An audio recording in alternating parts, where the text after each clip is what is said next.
മേത്തല കണ്ടംകുളം സഫ charitable trust വിവിധ പരീക്ഷകളിൽ ഉന്നത വിജയം നേടിയവരെയും അധ്യാപകരെയും ആദരിച്ചു.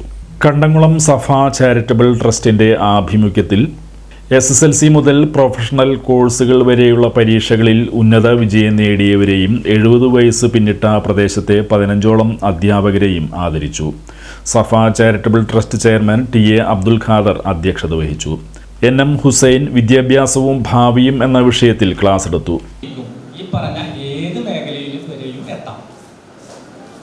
അതൊരു ബസ് ഓടിക്കുന്നതിൽ ഒതുങ്ങിയിരിക്കണമെന്നില്ല. അവിടെ നിന്ന് എടുക്കുന്ന ട്രെയിനിങ് അനുസരിച്ച് എത്ര മേലേക്ക് വേണമെങ്കിലും എത്താം.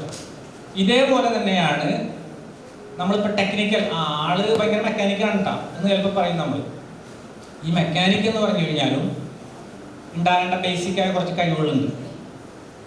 അത് നമ്മൾ എടുക്കുന്ന ട്രെയിനിങ്ങിന്റെ അടിസ്ഥാനത്തിലാണ് താഴെ നിന്ന് മേലോട്ട് പോകുന്നത്. ഒരു ഓട്ടോറിക്ഷ മെക്കാനിക് എന്ന് പറഞ്ഞാൽ നമുക്കറിയാം, ഒരു കാറിന്റെ മെക്കാനിക്കിനെ നമുക്കറിയാം, ബസ്സിന്റെ മെക്കാനിക്കിനെ അറിയാം. ഇതിൻ്റെയൊക്കെ സർവീസ് സെന്ററുകൾ നമുക്ക് ചുറ്റുമുള്ളതുകൊണ്ട്. എന്നാൽ ഒരു കപ്പൽ നന്നാക്കുന്ന ആളും മെക്കാനിക്കല്ലേ? മെക്കാനിക്കാണ്. ഫ്ലൈറ്റ് നന്നാക്കുന്ന ആൾ മെക്കാനിക്കാണ്. റോക്കറ്റ് നന്നാക്കുന്ന ആൾ മെക്കാനിക്കാണ്. സ്പേസ് സ്റ്റേഷൻ നന്നാക്കുന്ന ആൾ മെക്കാനിക്കാണ്. ആകെയുള്ള വ്യത്യാസം എല്ലാ മെക്കാനിക്കുകൾക്കും വേണ്ട ബേസിക് കഴിവുകൾ ഒന്നാണ്.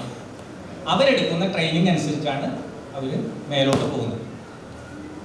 അപ്പോൾ നമ്മളുടെ ചില ധാരണകൾ നമ്മൾ പൊതുവെ പാരൻസ്, ഞാൻ ധാരാളം പാരൻസുമായിട്ടുള്ള ഇൻട്രാക്ഷൻ പ്രോഗ്രാം, ടീച്ചേഴ്സായിട്ടുള്ള ഇൻട്രാക്ഷൻ പ്രോഗ്രാംസ് ഒക്കെ പതിവായി നടക്കുന്നതാണ്.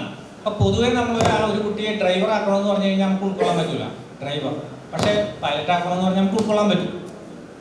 ഒരു മെക്കാനിക് ആക്കണമെന്ന് പറഞ്ഞാൽ പെട്ടെന്ന് ഉൾക്കൊള്ളാൻ പറ്റില്ല. എന്ത് മെക്കാനിക് എന്ന് പറഞ്ഞാൽ വളരെ ഒരു ചെറിയ പണിയല്ല എന്ന് തോന്നും. പക്ഷേ റോക്കറ്റ് നന്നാക്കുന്ന ആളും ഫ്ലൈറ്റ് നന്നാക്കുന്ന ആളും ഒക്കെ മെക്കാനിക് തന്നെയാണ് ബേസിക്കലി. അപ്പോൾ ഈ രീതി ഇതെല്ലാം കുട്ടികളുടെ ജന്മസിദ്ധമായ ചില കഴിവുകളുടെ അടിസ്ഥാനത്തിലാണ്. ആ കഴിവുകൾ എന്താണെന്ന് വാർഡ് കൗൺസിലർ രവീന്ദ്രൻ നടുമുറി മുഖ്യാതിഥിയായി.